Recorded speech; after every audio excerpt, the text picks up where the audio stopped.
25 minutes before 11 o'clock. Thank you for tuning in. Gosh, I can't remember how long ago it was that somebody first mentioned the name Edgar Cayce to me, and then I became intrigued by this whole thing. I was probably 17, 18, 19 years old, and Edgar Cayce, for those who you know, I'm sure you know, he's the sleeping prophet, the guy who made a lot of prophecies, etc. One of the things he would talk about was the ether. And then the ether, I never really had a grasp of what it was. I was interested in him, but again, I was a 19-year-old guy. There were other things to be interested in, right? Mm-hmm. But where are you, Robin? I'm here. There you are. So anyway, so I imagined it's probably like heaven, or it's like this, spiritual place or something like that. Then we had the advent of the internet, and you would hook up your internet to the Ethernet. And I said, whoa. Whoa. Yeah. We have a way to communicate with heaven. Laurice Molinari is on the phone, and she's a very talented writer. She's written a lot, and we are going to talk about a book, and I believe the sequel is right as well, right? The Ether is the name of her book. Vero Rising is the subtitle to this. It's a cliffhanging, action-packed novel for young readers.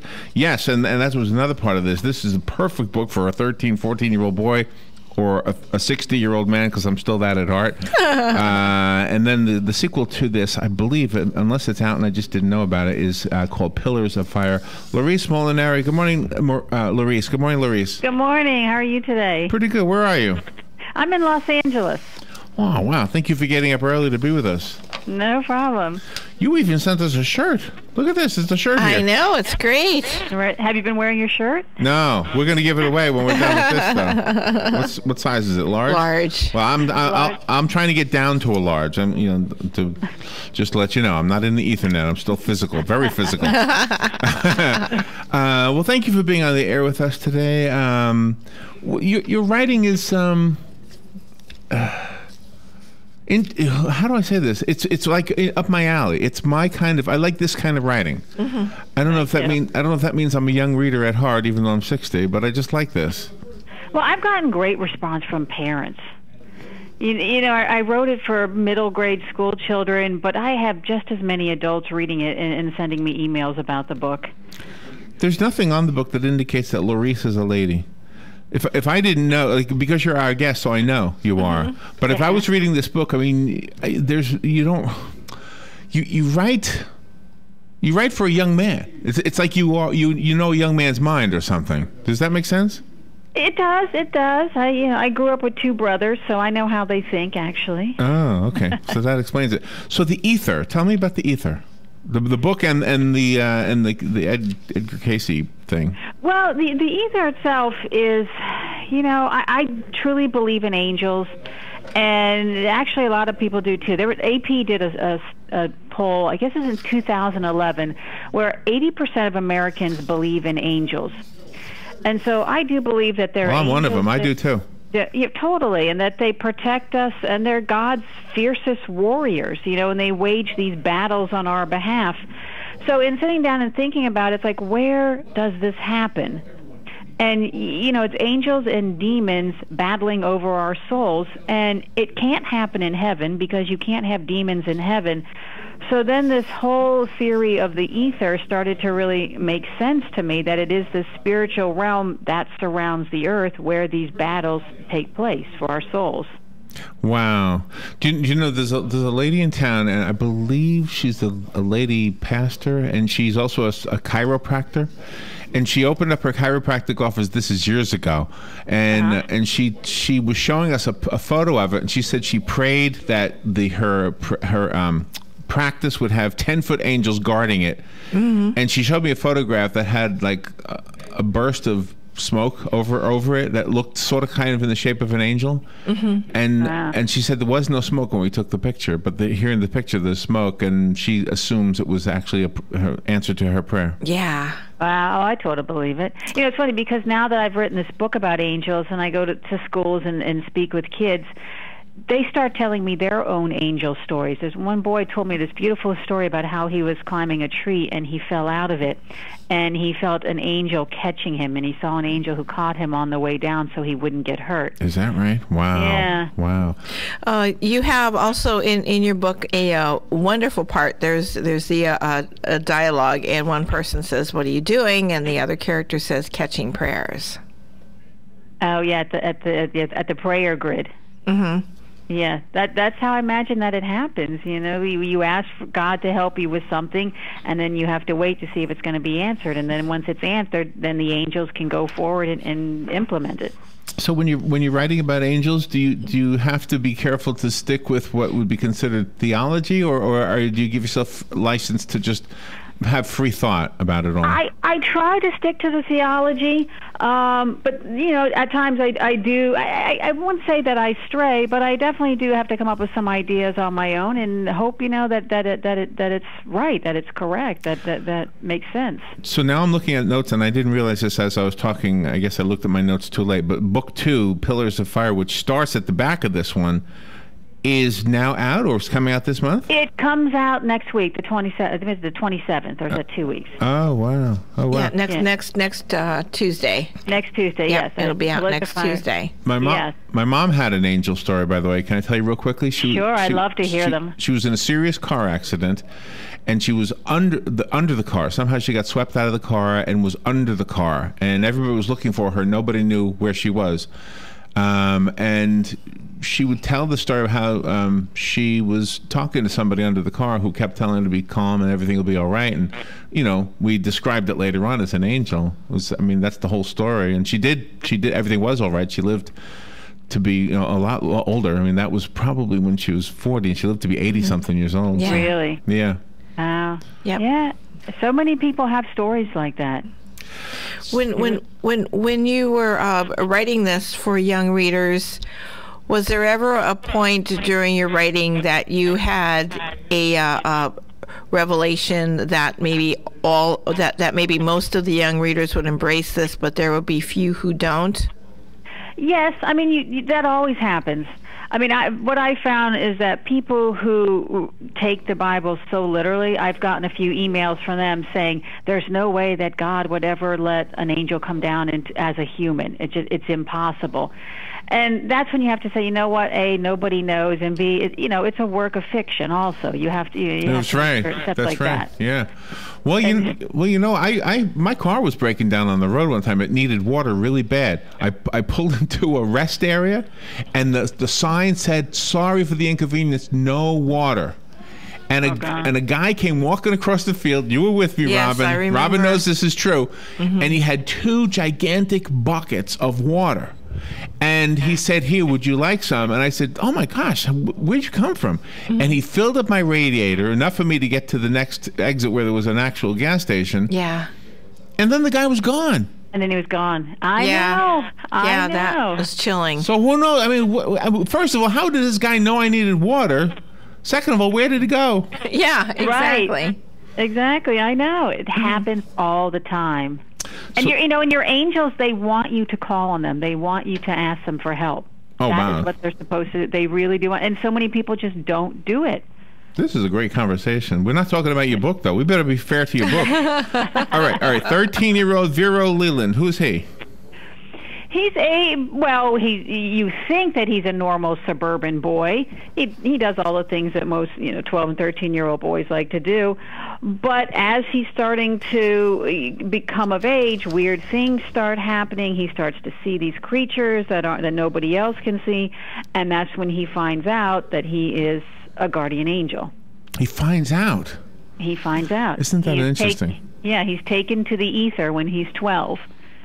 But yet he still has to come back and live his normal suburban life. So he travels back and forth between the ether, and he lives outside Washington, D.C.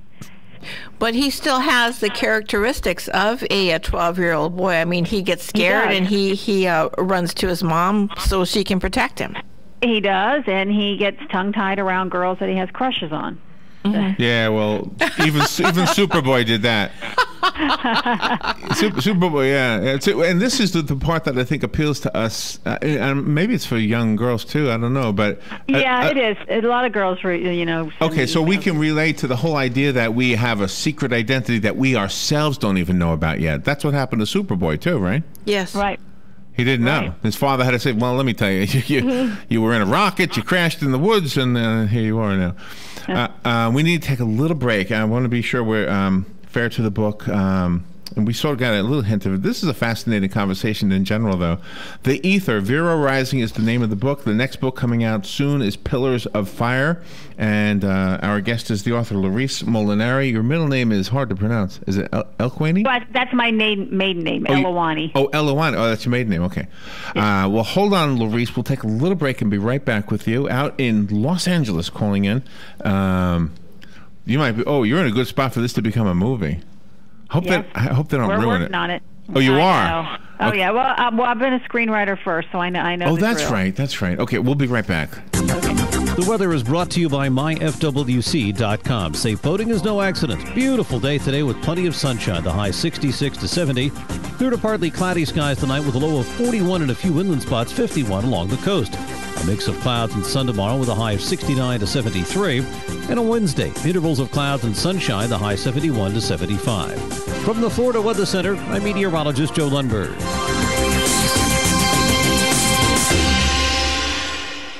Hey, it's Christy with Ocala Mac and PC Repair and Ocala Guest Wi-Fi to let you know we have you covered. We are the only local certified Apple and Microsoft computer company in Ocala. We are family owned and operated. From mobile repair to wireless networks, viruses, new systems, or security cameras, we do it all. Check us out online, ocalamacpc.com, or give us a call, 352-566-8324. Tell them Nick, Madison, or Mason sent you and get free diagnostic.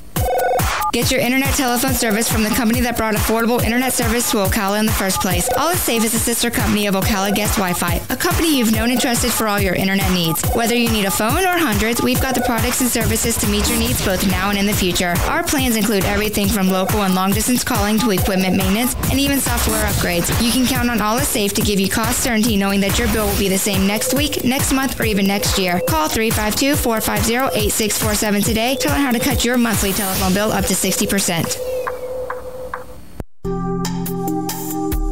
Career Source Citrus Levy Marion brings together business and community partners, economic development leaders, and educational providers to connect employers with qualified, skilled talent and job seekers with employment and career development opportunities. Tune in the first and third Wednesday of each month at 9:30 a.m. to Career Source Citrus Levy Marion and learn how they can help you. Hi, this is JP from Penn Flooring here in Ocala. I would like to invite you to come in and visit our spacious showroom where we have solutions for every style and budget. From wall-to-wall carpet to hardwood floors and tiles, we have an unsurpassed selection of flooring. At Penn Flooring, we've provided quality customer service with a family touch for over 25 years. Visit our website at pennflooring.com or come by our showroom, 1201 Southwest 17th Street, just over the bridge. Penn Flooring, quality customer service with a family touch. You know, the commercials can never go fast enough when I know. When I have a guest that I'm really enjoying. Laurice Molinari is on the phone out in Los Angeles. And what part of LA are you in, Laurice? I'm just south of Beverly Hills. Oh, okay, okay. I could walk into Beverly Hills. It would take me about a 10-minute walk. Oh, okay. I used to, I'm a musician, so I used to work at a publisher right there at the very last business in Beverly Hills before the residential section. Yeah, 9229 is the Sunset Boulevard was the address. Yep. All right, so is the ether heaven? Is it the same one and the same thing? No. No, it is not. No. The like I say, the ether is that realm that surrounds the earth where all this happens, where all the battles happen. It can't be heaven. But those who dwell in ether can make their way down to earth. Yes, and it's sort of that place that's in between the two, because are you sure? It's half good and it's half bad. Are you? Is this theology, or is this something you've studied, or is this? You know, it's actually something my husband did a lot of studying on the ether when he was in high school. So he sort of helped me connect a lot of the theological and scientific dots for the ether, putting it all together. Because, the ether, the concept of it has been around for thousands of years, because science has always theorized about the ether, going back all the way to the ancient Greeks. And then you have Sir Isaac Newton talking about the ether, and even Einstein. Isn't that interesting? Yeah. It almost sounds religious. Well, it is. You have to have faith. It's an invisible thing, I guess. Right? Yeah. Yep. Well, you're talking to me on an invisible thing. Electricity is an invisible thing. There we go. There we go. I like the name of the angel school that you came up with. Candle. Yes. Candle. It's a great acronym. Wow. Well, you're in a good place for this kind of thinking. LA has a lot of this kind of thinking. I know. She's incredible. Listen. We are the city of angels. Oh, yes. As a matter of fact. So tell me. So you wrote the Brady Bunch movie? I did. I did the first one. And My Girl. It says My Girl is like one of the big hits for yourself. So would you be the screenwriter for the Ether if it became a film? Yes, I would be.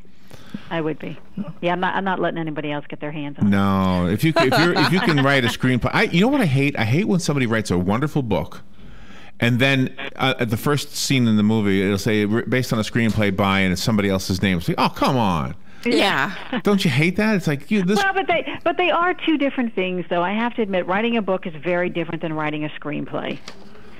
In a book, you just have this freedom to go on, and you can write on tangents. It doesn't matter. But a screenplay, you've got an hour and 45 minutes to get everything done. Mm-hmm. You have to be, it's two different writings, actually. Do you have to, when a child picks up this book, no matter what denomination he or she is, I think she's going to enjoy it, because even if children are brought up not to believe in a particular religion, they still believe that there are angels. Yes. See, I believe that every single human being has a guardian angel. Regardless of religion, everybody has an angel watching over them. And that's what I'm trying to do with the book. I'm not trying to make it so specific to one religion. I'm trying to make it more of a spiritual book for all children.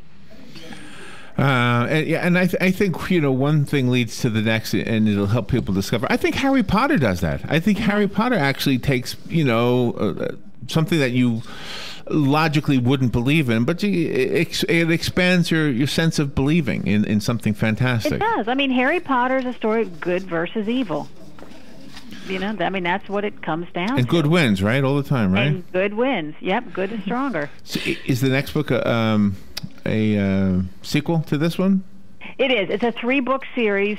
In the next one, Pillars of Fire, Vero has to continue his trainings through the angel trials, which is sort of like the Olympic Games for angels. And once he's there, he's competing with angels of different spiritual realms, from the thrones and the dominions, because there's different levels of angels. So we meet different types of angels besides the ones that are at Candle training. Are there girl angels? Yes, actually. Well, there are some now. And we've had this argument. I hate to keep boring you with my own stories, but I have an angel story from when I was 4 years old. What was it? Here it is. I had these keys that went to nothing. Robin has heard this story 100 million times. Mm-hmm. It's wonderful. I was a little child, and I had these keys that were really just playthings. And I lost them. And an angel came to me. I swear to God, I swear to you, I swear to everybody. The angel had no face. It was just like a blur, like a haze, and had a female voice, though. And told me that the keys were on the dresser. I went to the dresser, I got the keys, I went to my mother. It was so matter of fact, I never thought two things about it. And I said, Mom, an angel just told me where the keys were. And she was making spaghetti, and she said, well, that's nice. And I went on my way. So it was no big deal. Then later on in 7th grade, I had a teacher who said, how many of you believe in angels? And I'm raising my hand and realizing I'm the only one. I was like, whoa, why doesn't everybody, I don't understand this. Because to me, it was so matter of fact. Right, because kids are so open to it. So I think I had that story. And then just the last part of my story is later on in my life, when I was going through a divorce and I was losing my house to foreclosure, and I was saying, okay, when I'm 4 years old, you can come and show me where my keys are. Can't you help me out with this? I mean, this is a better time to show up.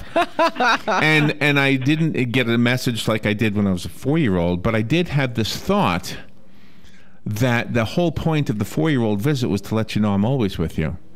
Yeah. And so that was my moment of saying, oh, okay, well, that's beautiful, and that's the truth. Just relax then. You have a wonderful gift of levity. Sometimes parents like to read the books before their children read it, and it does keep the adult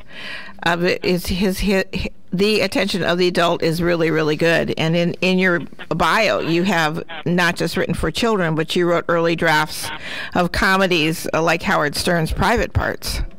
Yes, I did. Which is very funny. Thank you. Yeah, I love going. My favorite genre is a dramedy. Make them laugh and then make them cry. Yeah, me too. I think that's why I like it as well. I think that's what real life is. You laugh, you cry. That is real life. And don't you hate when you're laughing, because then you know, oh, gee, now here comes the crying. Yeah. All right, what's something bad's coming now? I know. I've often thought that. It's like, geez, I'm so happy right now. I don't like this. Let me bring it down a notch and ward off the bad stuff. Vero is a really good role model, especially for his sister that you have in the book. Yeah, his sister, she struggles the most with him being an angel. She, she finds out at the end of book 1, but it's still something that she has to really come to terms with, because she knows that at some point he's going to have to become a full-fledged angel and leave Earth. Mm-hmm. And that's really the sad part, because you have that tugging between the responsibility for family and the responsibility for community. Right. Yep. The book is called The Ether, Vero Rising, and it is the first of 3. The second of 3 comes out later this month. And Tuesday, actually, week from tomorrow. The beginning of it is at the back of this one. Pillars of Fire is what it's called. I have been sent 2 copies, one paperback, one hardback of The Ether. So the first person who calls me will get the hardback and the shirt. Mm-hmm. The second person will get the paperback. They're both the same book, though. Call me right now if you want the copies that we have, 622-9622. Laurice Molinari is who you would look up.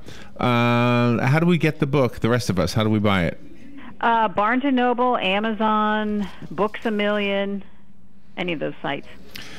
And do you like the idea that they call the internet the Ethernet? I mean, I don't even know why they do that. I mean, I don't know why they do it, but kind of. I mean, how, like we were saying before, how does things get to one place to another? Like, how does it happen? It's a mystery to me. It is kind of I guess so. It is kind of an interesting thing. So, when you have 3 books planned in advance, this I've always wondered about people who do planned, like you have an ending planned. Is it already scripted out somewhere or outlined somewhere? Well, you know what? I know how it's going to end. I know the general beats of what's going to happen, but I don't necessarily know how I'm going to get there. And, book 1 just came into my head. I wrote it in 4 months. Book 2, I struggled a little more with, but book 3 right now, I'm probably more than halfway through writing it. It's actually due in a few weeks, so I need to step it up a little bit. But it's hard to tie up everything that I set up in the first 2 books. So I have the ending, but the book 3 has been more of a struggle than the other 2. I have a question based on a Woody Allen interview. Woody Allen was saying that when people interview him about a new movie that's out, he's already working on 2 movies after that one. So his brain isn't even thinking about the movie that we're talking about. Yeah. By the time this becomes a movie, will you be already onto something else and have to kind of come back to this? Yeah, I will. I definitely. because I'm always juggling different projects at once. Huh. Right now, I am focused on book 3 because there is a deadline. I have to get that done. But I'm doing 2 other projects also that are sort of on the back burner. Wow. Hey. Is your husband a writer too? He helps me with my writing. Yes. How does somebody help you with your writing? Editor, maybe. Because we sit down and we discuss the all the theology of the ether. I see. And like last night, I was stuck on a plot point, so we're sitting there at the kitchen table trying to figure out how to get Vero from point A to B. And then he also goes through and he edits. After I write a chapter, he'll go through and edit it. as my little daughter does, too. Laurice, thank you. You're a delight. This one too fast. Laurice Molinari, thank you so much. Go to our website. You'll see Laurice's.com. Thank you, and come back again. Okay, thank you very much. All right, we'll be right back. Fox News Radio, I'm Karen McHugh. Tax hikes are on the president's to-do list as he preps for tomorrow night's State of the Union address. The president will unveil a plan that shifts $320 billion in tax wealth from the nation's top earners to the middle class. White House advisor Dan Pfeiffer. We should have a debate in this country about between middle-class economics and trickle-down economics. Republican Senator Marco Rubio says the president is using an outdated economic model. Fox News Radio's Rachel Sutherland. Fierce fighting in the Yemeni capital of Sana'a near the presidential palace. Shiite rebels there have seized control of state-run media, one official calling it a step towards a coup. Speaking at a wreath-laying ceremony at the National Monument to Martin Luther King Jr., the Secretary of Homeland Security recalled a moment from his days at Morehouse College. Martin Luther King Sr. came to campus to preach and reminded us that despite the murder of his son and his wife, he didn't hate anybody. Jay Johnson. King would have turned 86 this month. Fox News, we report, you decide. There is something about the road that beckons, that invites us to pack up the family and leave the world behind. And there is something about an industry-leading unlimited mileage warranty on a certified pre-owned Mercedes-Benz that gives us the freedom to do exactly that. You take to the highway, rack up the miles for up to 3 years, and drive with the assurance that your Mercedes-Benz is covered. You have the security of being in a car that has been certified to Mercedes-Benz standards, while you enjoy a carefree ownership experience for miles and miles. But while the mileage is unlimited, your time to take advantage of our certified pre-owned sales event is not. Now through March 2nd, you can also receive complimentary prepaid maintenance and your first 2 months payments on us on select models, plus 3 months of Sirius XM satellite radio. So hurry into your authorized Mercedes-Benz dealer today and see why we say the odometer is there to record the memories. See your authorized Mercedes-Benz dealer for complete details and limitations on certified pre-owned warranties. It's time for Farming Ranch headlines on the Southeast AgNet. I'm Tyron Spearman reporting. Peanut Proud was established to prevent hunger at home and abroad, and they are making their efforts known through humanitarian efforts of donations. Greg Grimsley, the chairman, said that